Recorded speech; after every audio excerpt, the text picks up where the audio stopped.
Daytona 500 entry list continues to grow and grow. Several new team announcements have been made over the last 48 hours, so let's go ahead and talk about all the new entries to the Daytona 500 and more here on this episode of Running with the Pack.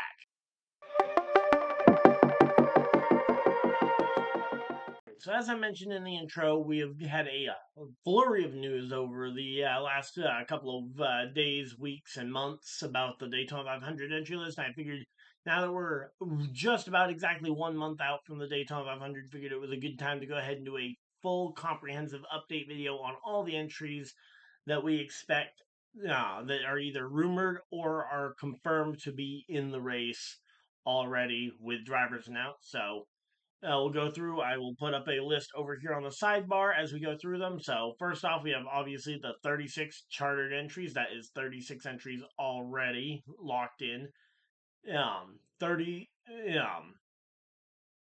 And I believe it's 30 of those are the people who actually agreed to the charter agreement, and then the additional 6 spots for the teams involved in the lawsuit that against NASCAR, which I'm not a legal expert. I can't bring a whole lot to the of information to that. That's why I haven't spoken on that. But yeah, NASCAR has been forced to grant them a preliminary injunction via the courts. So essentially, yeah, in terms of the teams that were involved with the charter system last year, there are still 36 of them that will be acting as charter cars for at least this current NASCAR season. So that should be the easy part. That's the part we kind of knew was probably going to happen. So again, 32311 cars, 3 Front Row Motorsports cars, and then most of the other car teams staying as is. Roush Fenway Racing is expanding to a third car as well. They bought up one of the Rick Ware charters. Also, Trackhouse buying a third charter to host SVG in the number 81 car. Down the stretch of last year, they bought one of those Stuart Haas charters and put SVG in that one. So again, the 36 charters, they've been moved around a lot, but ultimately they are still 36, and that is the number that we expect to be guaranteed into the Daytona 500. Then we've got the open cars that will be racing for the final 4 spots in the Daytona 500.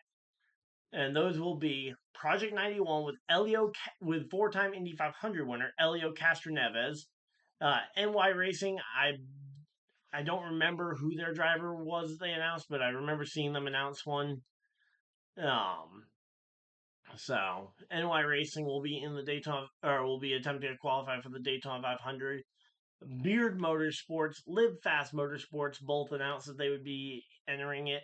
Live Fast, I assume, announced that they would be bringing BJ McLeod to the Daytona 500 as they have had in years past. Beard Motorsports announced that Alfredo will be their driver for the 2025 NASCAR season, as they attempt to qualify for all the plate races once again, or at least all the traditional super speedways, Daytona and Talladega. I don't know if they're attempting the Atlanta races because they haven't done that recently. So, but again, for at least the Daytona 500, we know Beard Motorsports and Alfredo are paired up together.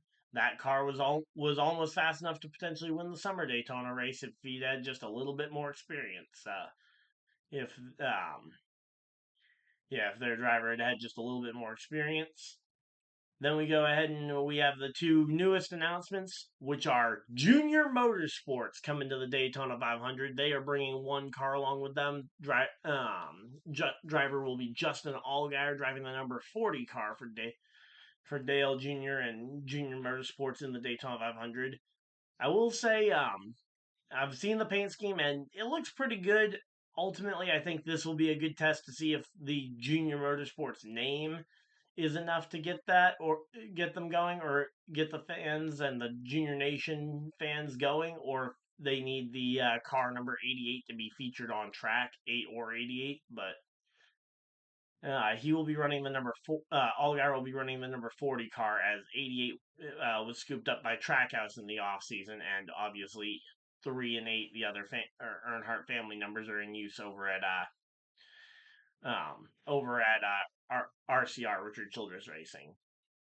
And then just announced 24 minutes ago, as of the time of recording this, Tricon Garage has officially confirmed their entrance into the Daytona 500 with NASCAR Cup Series champion Martin Truex Jr. driving the number 56 Toyota Camry, as he will attempt to qualify for the Daytona 500. And based on my math, that means that we have it 42 guaranteed locked in drivers who will attempt to qualify. Obviously, the 36 chartered cars will be racing for will all be locked in. So that leaves 4 spots open for those 6 drivers so far. There is still the potential that there are other names that could potentially get announced.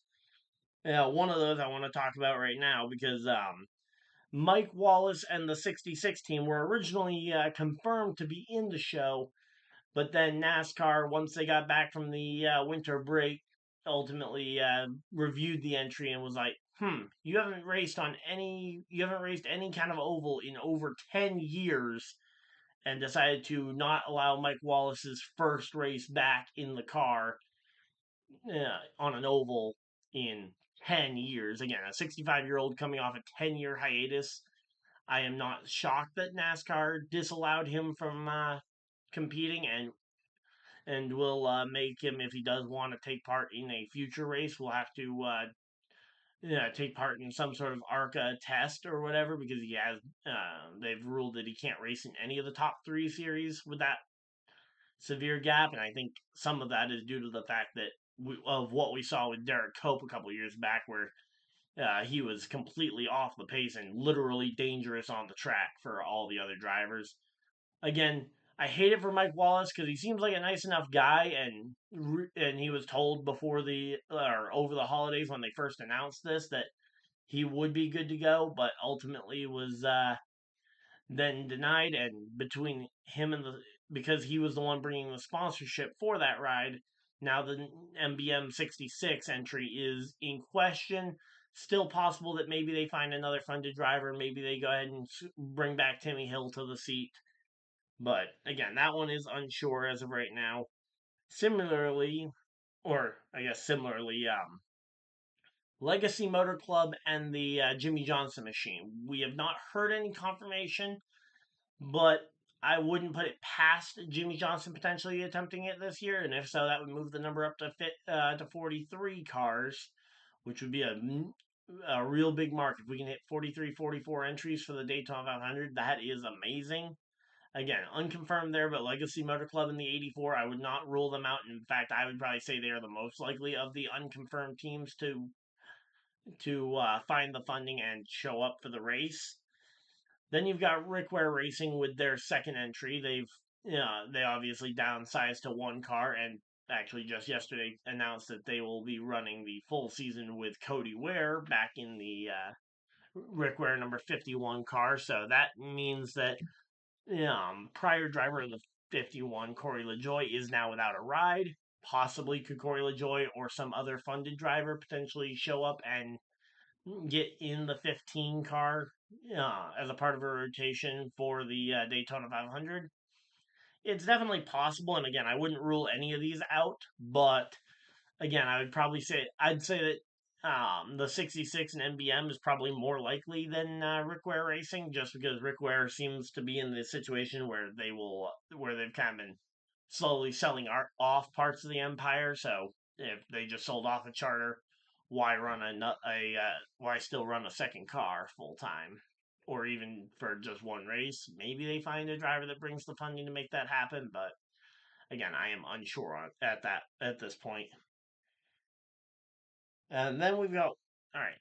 Then we got one more one more car to mention, which is the AmeriVet team. Formerly, I believe they were the team that bought the number 50 from the Money Team Racing.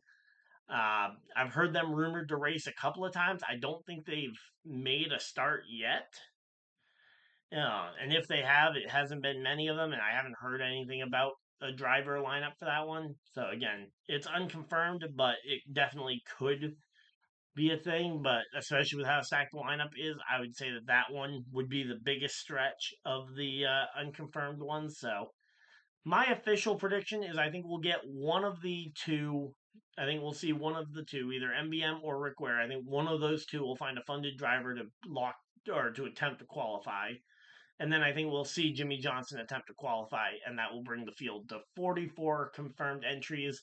And that will be my official prediction for how many cars I expect to see in the Daytona 500. And based on this list, I think that that is a very solid list. I will have a video coming out hopefully tomorrow about the new rules and updates.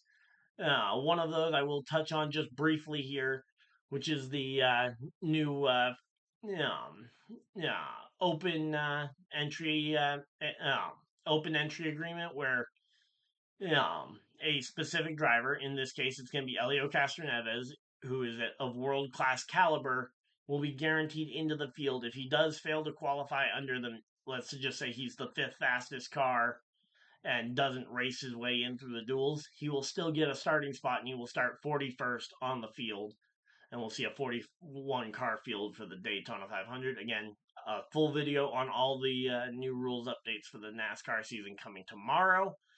This one, I just wanted to go ahead and update you guys on the Daytona 500 entries of it all, especially after Junior Motorsports got announced yesterday afternoon, and then this morning we had the Martin Truex Jr announcement, and I will say it is going to be nice to see the number 56, see MTJ back in the number 56 car this in a couple of weeks for Daytona. But till next time, hopefully you guys enjoyed. Let me know who you guys think will make it into the Daytona 500 out of all these entries, or if you guys know of any other potential entries that maybe I missed, feel free to let me know about those as well. But until next time, hopefully you guys enjoyed, and I'll see you guys next video, live stream, whatever you guys decide to do with the rest of your day. Have a great day, everybody, and goodbye!